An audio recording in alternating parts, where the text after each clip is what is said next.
Support for Greater Chattanooga is provided by EPB Fiber Optics.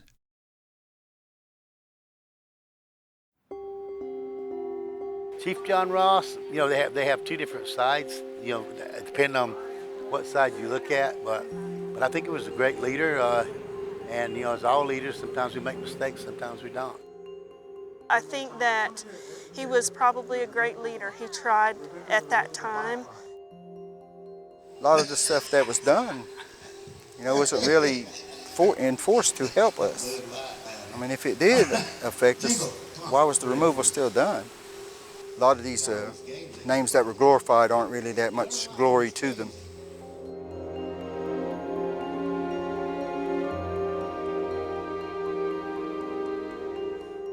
John Ross was born October 3rd, 1790. He was born in Rossville, Georgia. And as a young boy, his Cherokee name was Tsani Usti, which means Little John. But in later life, he acquired another name, Guwisguwi. John Ross's father was Daniel Ross, and he was an immigrant from Scotland. And his mother, Molly, who was 1/4 Cherokee, even though he was 1/8, he was still accepted as Cherokee and not a white man.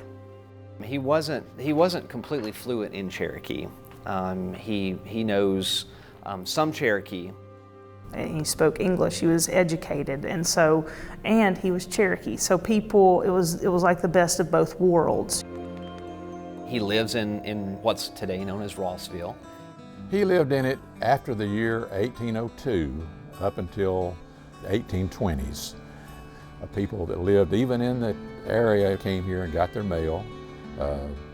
It was just more or less the center of the place. And that's about the same time that he established a trading post down the Tennessee River with Timothy Meggs, which was actually the third trading post in this area.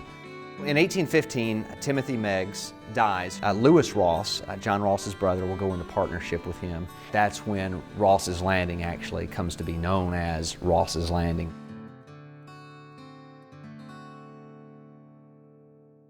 Major Ridge, also known as the Ridge, was a very influential Cherokee leader. He's even the mentor of John Ross. Both of them were soldiers. Both of them fought under Jackson during the Creek Indian War. Early on, they had a pretty good relationship, and they both worked in the government together. Ridge was not very fluent in English, but he was steeped in tradition, the old customs. A lot of the older members of the nation would look to Ridge for guidance, where Ross is kind of your younger generation. The Cherokee wanted to have a central government. They formed the Constitution for Cherokee Nation. So they had a executive branch, a judicial branch, and a legislative branch. And John Ross in 1828 became principal chief. When Newchota officially became the capital, they had been meeting here for 6 years already, from 1819 to 25. This was almost a last-ditch effort to assimilate into the European and American culture in some ways, not in all. By the time Ross becomes principal chief of the Cherokee in 1828, it's about trying to maintain and hold on to this land. And after Sequoyah had perfected his syllabary, then they could actually print. So if you're a Cherokee and you were being taught to read and write before 1821 when Sequoyah finalized his system, you were being taught English or French or some foreign language. And so this enabled them to record their own history, their own records of what was going on. The Cherokee Phoenix was the first newspaper that was ever published by any Native American tribe. It was being sent overseas, especially in some of the northern states where they were getting some support in Congress. It was a propaganda tool. We've never been a people to be conceited or to boast. Just because we have a written language in a newspaper doesn't make us any better than any other people. It's just the fact that we had people that were more associated with Europeans. And so they had slowly, for 100 years been assimilating, as we would refer to it today.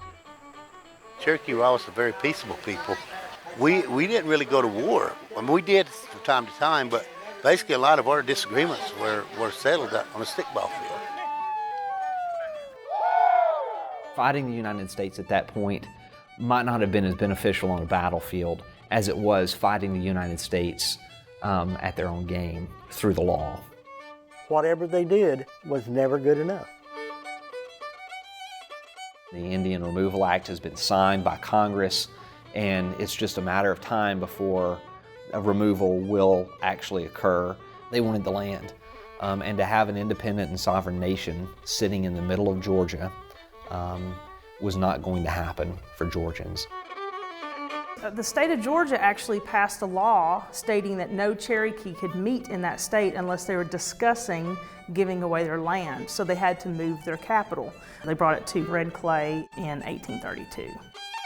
This was the only area that we could come. It was so far away from everything that we could actually have a grand council meeting. In 1835, a group of Cherokees snuck off in the middle of the night back down to New Echota from Red Clay and signed away their last remaining portion of Cherokee land. I mean, they literally had no land to stand on. All the hassle they went through of going to Washington, trying to get this and that done until it finally reached the point that it broke apart into two groups. There was pretty much two distinct groups. One's the John Ross faction, which still had hope that he could still go to Washington and convince Andrew Jackson not to force them to leave. And then there's the other group that followed Major Ridge, and they're the ones that supposedly saw the writing on the wall and knew that if they did not leave, that it only meant death and destruction of their land and their people. And so there's a major division out there today among the Cherokee, and that is the continually feuding over who was right, the Ross Party or the Treaty Party. I don't know that it'll ever be settled.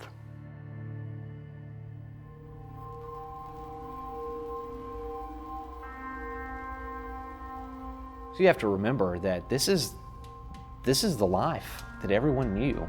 This is home. This is everything that you knew. This was where your creation story started, right here. And that's all being taken away.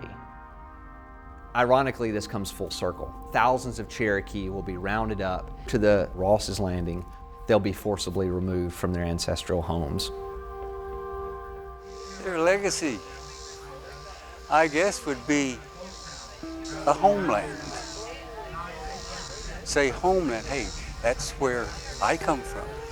That legacy, I don't think many people really know or understand. A lot of people tend to always want to fall back on the Trail of Tears. We're past that. We know it's part of history, we teach it, but we talk about our people still here.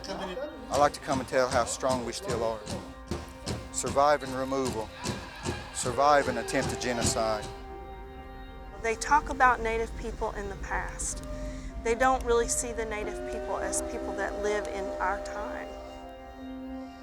The Cherokee Nation has been removed by 1839, and that same year is when Chattanooga is named. Without the Ross family, there wouldn't have been a Chattanooga, Tennessee where it is now. They're so important to the history of this area.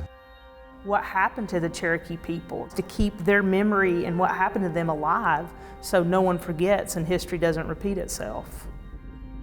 Would Chattanooga be what Chattanooga is without the entrepreneurship of John Ross? It's important to be proud of what Chattanooga is, but also to remember where we came from, that this began as Ross's Landing, the very place that we can still visit today, and take the passage down the stairs that are being flooded by water and read the Cherokee symbols and get down to the bottom where removal started. The native didn't go out and build statues to themselves. Nothing except to say, look around you. there is Cherokee, people of the forest.